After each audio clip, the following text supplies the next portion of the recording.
Et le voici, le débat du jour. Les salles de shoot sont-elles vraiment indispensables? La toute première a été inaugurée ce matin à Paris.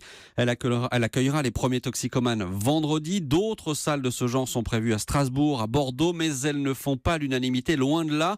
Pour débattre avec nous en studio, Étienne Appert, bonjour. Bonjour. Vous avez été le président de la mission interministérielle contre la drogue et la toxicomanie. Avec vous, Jean-Pierre Coutron, bonjour. Bonjour. Vous êtes président de la Fédération Addiction, médecin addictologue.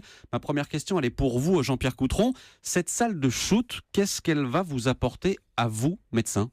Alors d'abord, je ne suis pas médecin, je suis président de la fédération, je suis thérapeute dans les questions d'addiction depuis 30 ans, effectivement. Qu'est-ce qu'elle va apporter aux collègues ? Elle va permettre de prendre en charge un public en grande précarité, qui injecte pour beaucoup dans la rue, dans l'entrée des immeubles, dans les parkings, et pour lesquels une proposition de soins ou de réduction des risques plus structurée n'est pas adéquate. On peut leur proposer d'aller à l'hôpital, ils n'y resteront pas. On peut aller leur proposer dans des centres fermés, résidentiels, ils n'y resteront pas. Donc il manquait une marche intermédiaire entre les laisser complètement dans la rue, où on leur apportait déjà du matériel, mais qu'ils utilisaient en dehors des règles de sécurité et avec une gêne pour le voisinage. Et donc l'outil dont on a vu qu'il est utile quand il y a ce type de grande scène, il ne s'agit pas d'en mettre partout, il n'y en a pas besoin partout, mais l'outil le plus adapté pour ce type de public, c'est la salle de consommation, c'est-à-dire de faire rentrer le public dans un lieu où il va continuer de faire cet acte, mais dans des conditions sanitaires, dans des conditions éducatives, dans des conditions médicales qui vont être un pas dans le prendre soin de soi. Cette marche supplémentaire, vous lui trouvez une utilité, Étienne Appert ? Non, je suis très inquiet. En réalité, tout ça, c'est du Potemkin. Vous avez un beau décor et derrière, vous avez d'autres débats. C'est la dépénalisation de toutes les drogues, la légalisation de toutes les drogues. Il n'est pas innocent que Mme Touraine lance le débat à la suite de cette inauguration, quelque temps après. Qu'est-ce qu'il y a ? Il y a des millions qui sont déjà utilisés pour détourner, ce qui était quand même l'ambition de tous les gouvernements jusqu'ici, de détourner les usagers des drogues parce que c'est des produits dangereux et qui handicapent grandement à la fois la santé et la liberté des usagers. Des millions ont été dépensés pour l'usage des seringues, pour les échanges de seringues, sur la substitution pour la méthadone, sur la mise en place d'un réseau d'addictologie. Et là, on va demander 1 million d'euros, 1,5 million d'euros pour une salle de shoot qui ne fonctionnera que quelques heures dans la journée et qui ne résoudra aucune difficulté, ni les difficultés individuelles, ni les difficultés des riverains. Vous savez, un usager d'héroïne, c'est 6 prises par jour, par 24 heures. Donc, qu'est-ce qu'ils feront la nuit, par exemple ? Qu'est-ce qu'ils feront en soirée ? On va parler des riverains dans un instant, mais je reviens sur les produits de substitution. Ça ne marche pas ? Méthadone, Subutex, etc., ça ne marche pas ? Encore une fois, ça marche pour une partie importante du public. La salle de consommation, elle vient compléter une palette de réponses. Il n'y a aucune stratégie qui marche pour l'intégralité du public et qui marche au même niveau pour tout le monde. Donc on a commencé par les priorités, l'échange de seringues, on a complété par une autre partie avec les traitements de substitution aux opiacés, et là, on va faire des publics plus particuliers, plus difficiles à rencontrer, avec une proposition qui, encore une fois, est destinée à ce public-là. Et pour répondre à Étienne Appert, une des études intéressantes sur les salles de consommation, c'est que quand on consomme dans une salle, on consomme moins et moins souvent, parce qu'effectivement, le fait, entre guillemets, d'être dans des meilleures conditions, fait qu'on a moins besoin de se précipiter. C'est d'ailleurs parfois la même chose avec l'alcool. Il y a un certain nombre de personnes qui boivent plus tranquillement leur whisky chez eux, tranquillement, que quand ils sont à la rue, où ils vont vider la bouteille à toute allure. Donc ça a une utilité, Étienne Appert ? Quelle utilité pour quelle personne ? Visiblement de maîtriser en partie la consommation de certains toxicomanes. Alors, combien de toxicomanes seront concernés ? Quelle étude a été faite pour évaluer ? Vous savez, c'est très difficile. On a peut-être une chance en France, c'est que nous avons un nombre d'héroïnomanes qui a certes un peu augmenté ces dernières années, mais qui est quand même relativement réduit. L'enjeu n'est pas là. L'enjeu est de légitimer des usages de manière nouvelle. À la fois aujourd'hui l'héroïne, la cocaïne, car il n'y a pas que l'héroïne qui pourrait être consommée. Pour vous, c'est l'agenda du gouvernement, c'est d'aller vers une dépénalisation, une légalisation de toutes les drogues. Curieusement, vous savez, il n'y a qu'une drogue qui n'est pas interdite dans ces salles de consommation, qui est interdite dans ces salles de consommation, c'est le tabac.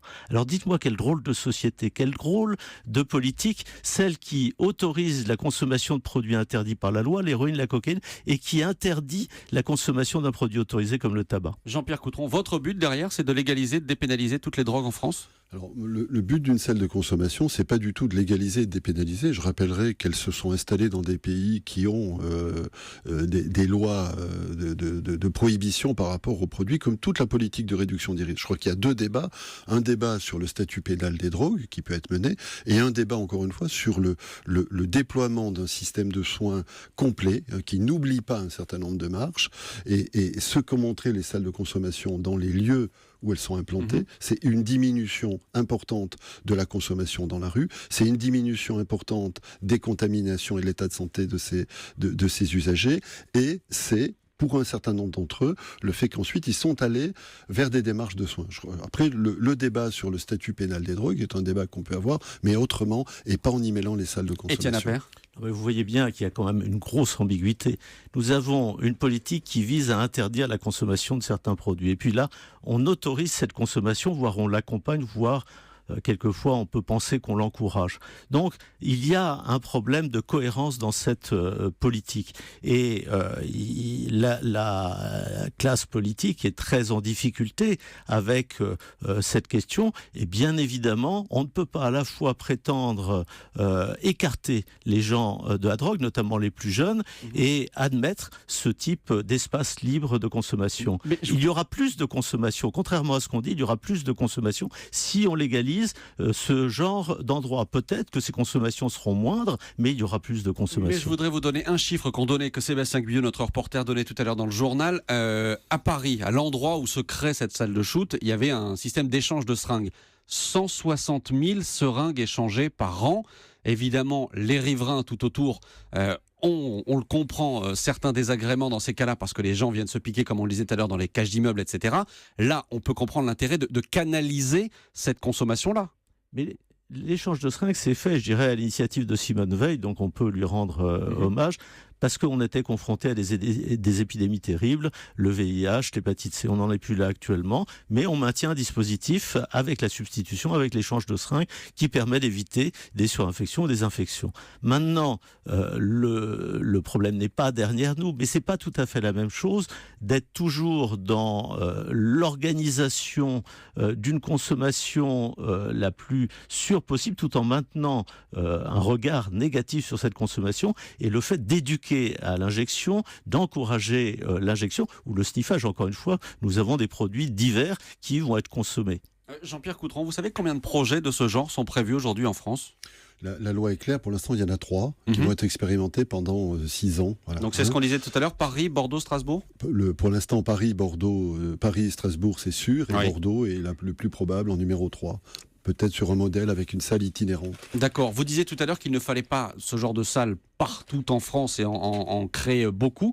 Pour vous, il en faudrait combien aujourd'hui pour que le système soit vraiment efficace ? C'est difficile à chiffrer. Je crois que c'est souvent dans les grandes métropoles, autour de ce qu'on appelle les scènes ouvertes. Pour répondre à les scènes ouvertes, c'est-à-dire ? C'est-à-dire des endroits où les gens consomment majoritairement dans la rue. Et pour répondre à Étienne Appert, ce qu'on a vu, c'est qu'il y a une espèce de faux bon sens dans lequel on peut se piéger. On se dit, si les personnes, si on leur facilite l'usage, elles vont consommer plus et elles iront moins vers le soin. Or, ça, on l'a testé pendant des années, puisqu'on leur a interdit l'achat de seringues, on leur a compliqué la vie. Or, les personnes, là, s'enfoncent de plus en plus dans des situations dramatiques, et il est de plus en plus difficile de les en sortir. Et à l'inverse, si on les prend un peu plus tôt, dans un moment où elles sont en difficulté, le trajet pour aller mieux est un trajet moins loin et moins complexe. C'est ça aussi l'intérêt des salles de consommation. C'est certainement pas de banaliser quelque chose qui, même pour les usagers qui y vont, reste une expérience complexe. Merci beaucoup. Merci à tous les deux. Étienne Appert, je rappelle que vous étiez le président de la mission interministérielle contre la drogue et la toxicomanie. Merci Jean-Pierre Coutron, président de la Fédération Addiction, d'être venu débattre tous les deux aujourd'hui en direct sur Europe 1. Dans un instant,